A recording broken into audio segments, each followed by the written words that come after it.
Hi guys, this is Imran Sheikh and you are watching Star Data Labs. Guys, SQL Server playlist of Bahanga is 8th video guys, that is how to update the rows in SQL Server. As guys, మనం previous వీడియోలో చూస్తే మనం rose అయితే insert చేసాము.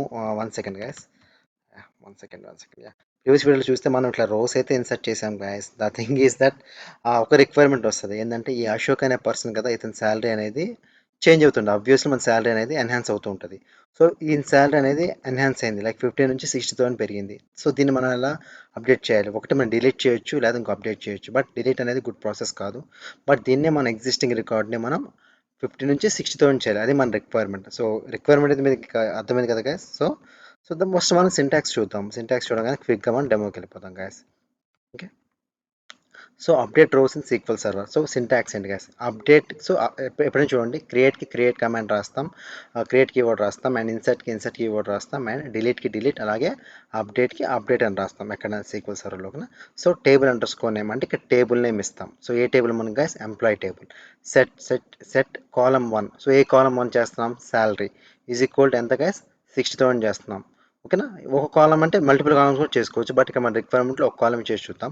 So ఇక్కడ జాగ్రత్తగా ఏంటంటే guys, ఇప్పుడు ఎప్పుడైనా గుర్తుపెట్టుకోండి, అప్డేట్ డిలీట్ ఇలాంటి స్టేట్మెంట్స్ రాసేటప్పుడు వేర్ కండిషన్ అనేది చాలా జాగ్రత్తగా రాయాలి.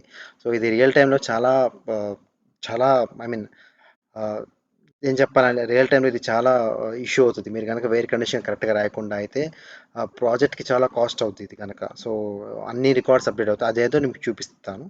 సో క్విక్గా డెమో అయితే చూద్దాం గైస్. ఓకేనా? ఎస్ గైస్, ఇప్పుడు మనం ఒక టేబుల్ ఎగ్జిక్యూట్ చేద్దాం. సెలెక్ట్ క్వరీ ఎగ్జిక్యూట్ చేస్తే ఈ రికార్డ్స్ వచ్చినాయి. సో ఇప్పుడు మన రిక్వైర్మెంట్ ఏంటి?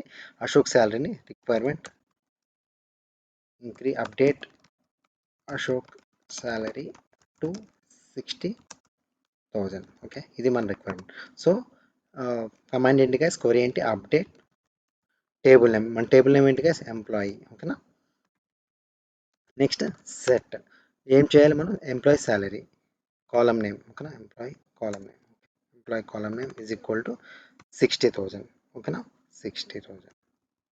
ఎందుకంటే ఇది నేను ఇక్కడ కోడ్స్ ఎందుకు పెట్టాలంటే ఇది నాకు ఇంటిజర్ కాబట్టి, కోడ్స్ మనం ఓన్లీ వేర్ క్యార్కి ఎన్ వేర్ క్యార్స్కి పెట్టేస్తాం. ఓకేనా? సో అంటే ఏదైనా స్ట్రింగ్ డేటాకి కోడ్స్ పెడతాం గైస్. ఓకేనా? Set sir 60,000. ఇక్కడ వేర్ కండిషన్ అనేది మనం జాగ్రత్తగా రాయాలి. వేర్ అది ఎందుకో మీకు చూపిస్తే తర్వాత. Wear employee ID is equal to 1. So అంతే కదా, ఈ employee ID is equal to 1ని మనం అప్డేట్ చేస్తున్నాం. సో దీన్ని మనం రన్ చేయాలి. రన్ చేస్తే ఎగ్జిక్యూట్.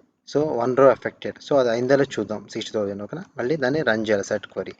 సో ఇది రన్ చేస్తే మనకి 60,000 చూపిస్తుంది కదా. సో మన రిక్వైర్మెంట్ అయితే చేంజ్ అయిపోయింది. సో మన రిక్వైర్మెంట్ అచీవ్ చేసాం. ఇక్కడ ఇందాక మీకు ఏం పాయింట్ చెప్పాను, ఎప్పుడైతే అప్డేట్ ఆర్ డిలీట్ రాసేటప్పుడు ఈ వేర్ కండిషన్ చాలా ఇంపార్టెంట్ గాయస్. అది ఎందుకు ఇంపార్టెంట్ చూపిస్తాను చూడండి. సో ఇప్పుడు 60,000 అన్నాను. ఇప్పుడు చూడండి, వీళ్ళ శాలరీ 25 30,000 ఉంది. ఓకేనా? సో ఇప్పుడు చూడండి ఏమవుతుందో, నేను ఇక్కడ వేర్ కండిషన్ రాయను. సో ఈ వేర్ కండిషన్ తీసేసాను గైస్. ఓకేనా? ఓకేనా? ఇప్పుడు చూడండి, వేర్ కండిషన్ రాకుండా ఓన్లీ ఇది రన్ చేస్తే నాకు 4 రికార్డ్స్ అప్డేట్ అయిపోతాయి.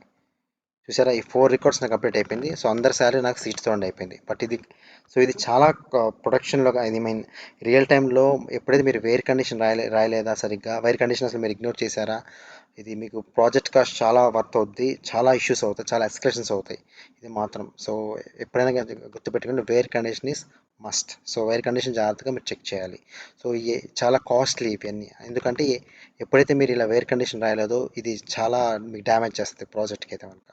Okay guys, so that's all guys. This is all about how to update the rows in SQL Server using update statement. Okay, that's all guys. ఇంకా ఎటువంటి doubts ఉన్నా కింద comment section comment చేయండి guys. Once again guys, thank you for watching the video.